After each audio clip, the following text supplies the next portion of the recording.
prisustvovali su i predstavnici prijateljskih naroda Velikog Njemačkog rajha i Kraljevine Italije. Njemački poslanik preuzvišeni gospodin Siegfried Schache, italijanski odpravnik poslova gospodin Giuseppe Casertano, sada imenovani poslanik Kraljevine Italije u nezavisnoj državi Hrvatskoj. Doglavnik vojskovođa Slavko Kvaternik dolazi da bi iz ruku poglavnika primio znamen vojskovodstva.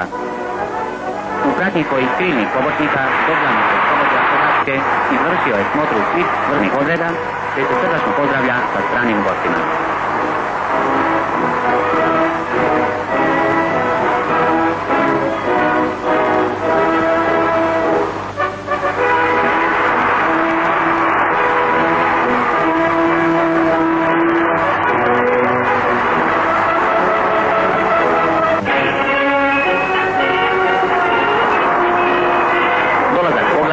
Pozdravljen je urnevetnim oklicima oduševljenja.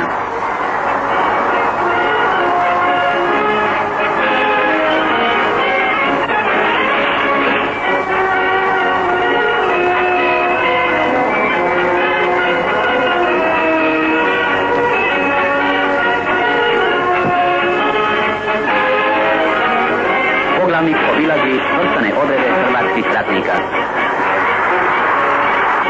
Malo ima ratnih grobova, malo ratnih polja, malo ratnih gora u Europi koje nisu blagoslovljene krvlju ratničkog i pobjedničkog roda hrvatskoga.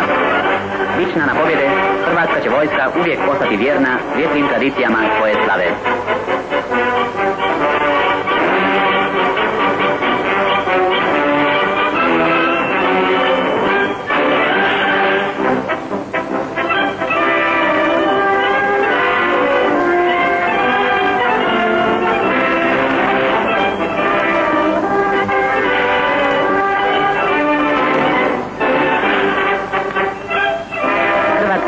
Kroz vjekove, svojim u mnogim jezicima opisanim i opjevanim junaštvom, smjelo kršila put pobjede svoj rastavi.